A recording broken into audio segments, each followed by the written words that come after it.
Terima kasih buat kesempatan yang diberikan pada pagi hari ini.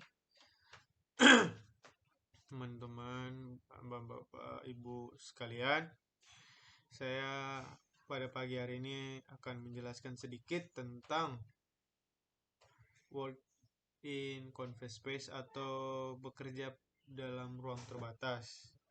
Mengapa pada saat kita bekerja di ruang terbatas itu harus ada izinnya, harus ada SOP-nya? Karena pada saat kita memasuki ruang terbatas itu kita tidak tahu bahaya apa yang ada di dalam. Contohnya ada gas. Contohnya kalau saat kita memasuki ruang terbatas itu eh, kita tidak mengetahui apakah kadar oksigennya itu cukup atau tidak. Eh, eh, Bahaya apa di dalam yang akan terjadi pada saat kita bekerja di dalam confined space itu. eh, ada risiko apa ya di dalam ruang terbatas, dan pada saat kita bekerja di dalam ruang terbatas itu kita dapat menyelesaikan itu dengan baik atau kita akan mendapat kecelakaan atau cedera. Karena kebanyakan orang pada saat bekerja di ruang terbatas itu penyebab terbanyak itu menyebabkan bekerja di dalam ruang terbatas itu kebanyakan menyebabkan kematian. Karena pada saat kita memasuki ruang terbatas tersebut, kita tidak mengetahui bahaya apa yang di dalam. Dan karena kita terlalu percaya diri atau kita saya bisa. Jadi saya punya panca indera itu bagus. Jadi saya pasti bisa menahan atau menganggap sesuatu itu hanya sepele, menganggap bahaya-bahaya di dalam ruang terbatas itu ringan, dan kita tidak tahu kondisi di dalam itu akan berubah drastis atau tidak. Apalagi pada saat kita mau menolong orang dengan uh, uh, kepercayaan diri kita mencoba untuk masuk, padahal kita tidak tahu ada bahaya apa di dalam, dan mungkin kita tidak tahu pada saat teman kita sudah masuk dan kita mencoba ingin menolong, kita tidak tahu ada bahaya apa, sehingga kita masuk ke dalam dan kita juga terjerumus ke dalam area ruang terbatas dan kita bisa jatuh pingsan. Oke, ruang terbatas adalah ruangan yang memiliki jalan keluar masuk itu hanya satu, atau ruang terbatas itu mempunyai jalan masuk itu keluar masuk itu hanya satu. Ruangan yang tidak ruangan terbatas itu tidak digunakan sebagai tempat tinggal, bekerja secara terus menerus, dan ruangan terbatas itu berpotensi kekurangan oksigen dan ada bahaya gas yang terperangkap di dalam.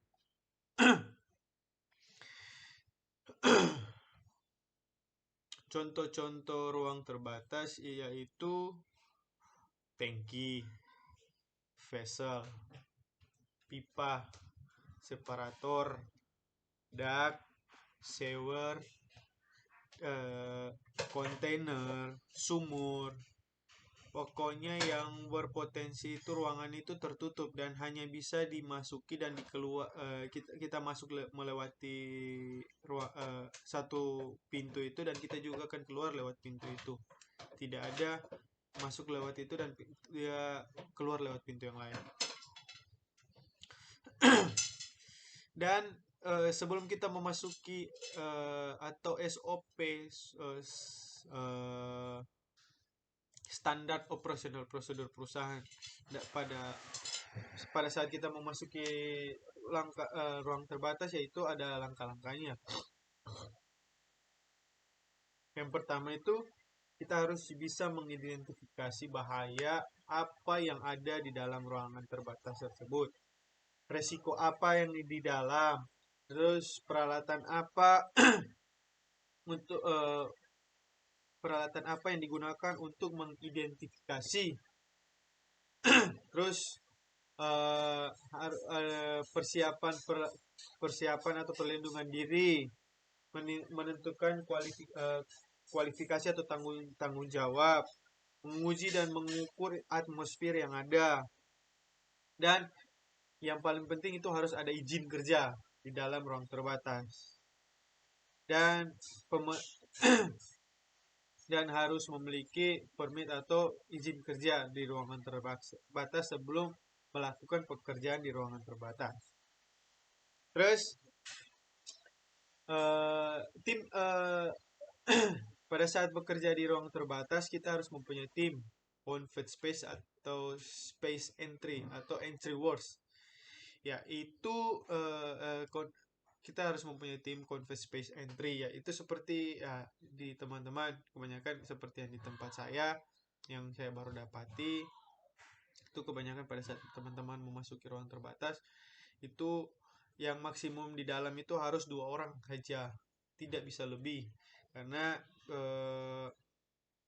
di situ kan sudah pasti ada alat bantu, pasti mungkin manhole atas atau manhole topnya sudah dibuka, dan manhole upnya juga sudah yang di bawahnya sudah dibuka, dan pasti akan di atas itu akan dipasang blower dan meminimalisir udara yang masuk dan udara yang keluar.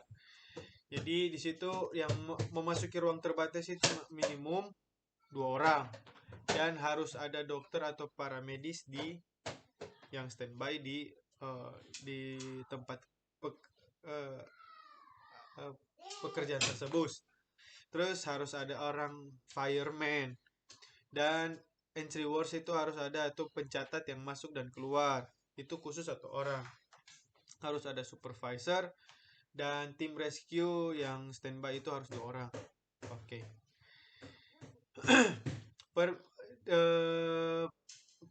Yang terpenting dalam suatu pekerjaan ruang terbatas itu permit system atau permit to work. Biasanya izin kerja ini izin yang diberikan dan itu dapat memulai suatu kegiatan.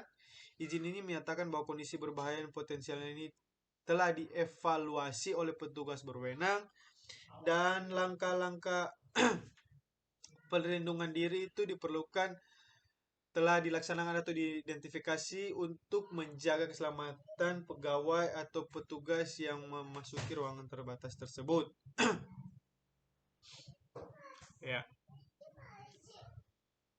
Izin harus disiapkan oleh seseorang yang berwenang, biasanya supervisor atau yang punya area orang yang telah ditunjuk. Izin harus ditempelkan secara jelas di pintu masuk ruang terbatas. Semua izin yang dikeluarkan harus dicatat. Izin harus dikembalikan sesuai setelah selesai pekerjaan atau habis masa waktu yang diizinkan, atau dikarenakan suatu hal yang mengharuskan permitnya dikembalikan. Dan izin juga harus disimpan untuk waktu tertentu. Untuk perusahaan harus disimpan minimal ya paling lama 2 atau kurang dari 1 tahun. Definisi work permit atau permit ruang kerja terbatas yaitu izin kerja ini semua aktivitas yang menggunakan energi elektrikal, mekanikal, kimia.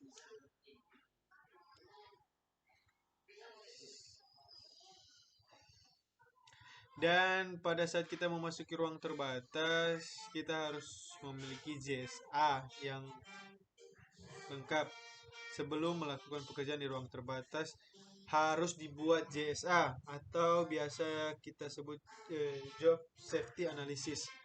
JSH harus dibuat oleh tim atau work leader, superintendent, eksekutor atau manajemen superintentatif, dan dibuat sesuai dengan prosedur pembuatan jasa.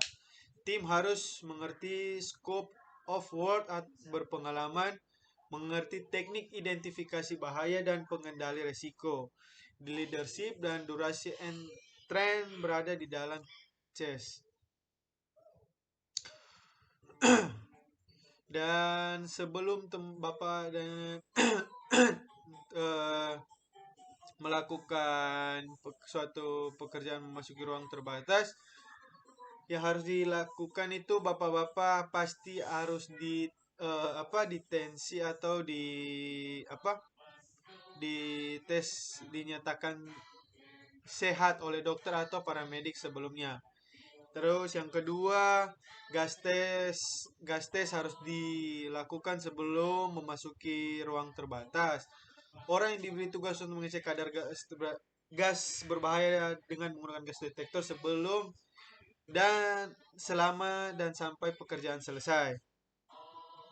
Dan konsentrasi gas yang di dalam itu batas terendah dan kandungan konsentrasi gas di mana gas sudah mulai dapat terbakar atau meledak jika kurang dari Lel sebelum dapat menyala.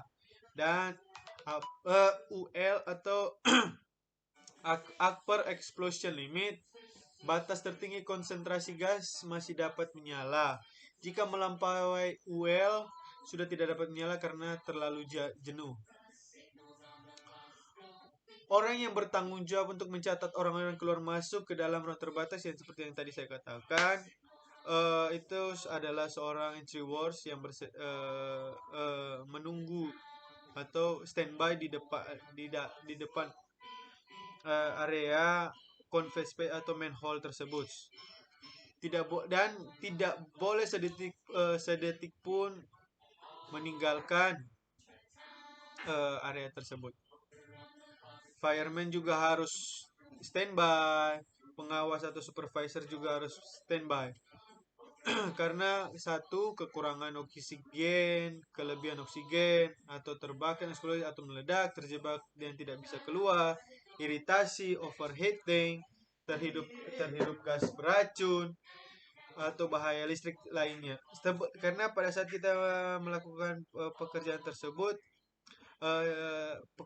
alat-alat yang kita gunakan harus sudah diinspeksi oleh teman-teman. Mungkin itu sebagian penjelasan dari SOP sebelum memasuki ruang terbatas dari saya. Mungkin masih ada kekurangan atau apa dalam penjelasan, mohon dimaklumi. Selebihnya kurangnya saya mohon maaf. Terima kasih buat bapak-bapak dan teman-teman ibu sekalian.